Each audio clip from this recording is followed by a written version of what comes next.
मग मामा वगैरे आला होता, मग आम्ही लोक चाललो गेलो होतो बाहेर कुठेतरी. कुठे गेलो होतो हे तर नाही सांगू शकत, पण याची अड्या पाहून घ्या कशा कशा चुलचुल करून दिल्या गाडीमध्ये नाही का. सीधानं बसतच नव्हता, बॉटल वॉटल इकडे तिकडे घेत होता, मला काय समजतच नव्हतं. मग 10-17 झाले होते, मग आम्ही घरी जात होतो. घरी जाता जाताच नाही का पाऊस लागून गेला होता, हे पण तुम्हाला काचावर दिसतच असेल. आता मग दुसऱ्या दिवशी सकाळी मी येऊन गेलो होतो कम्प्युटर लॅब आपलं रोजच येत होतो. मग आज नाही का लाईटच नव्हती. मग काका राव तिथं बसून, तर मग आम्ही तिथून निघून गेलो.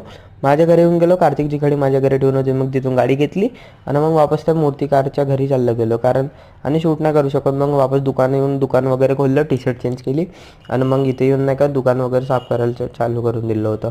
आणि मग दुपारी वरती आलो होतो चाय प्यायला, तर मग भाई तेवढ्यातच बहुत जोरात पाऊस आला होता 8:30च्या. भाई थांबतच नव्हता, एवढे जोरात पाऊस समजतच नव्हतं कसा काय चालू आहे म्हणून. अचानक ऊन होती ना, अचानकच पाऊस आला होता.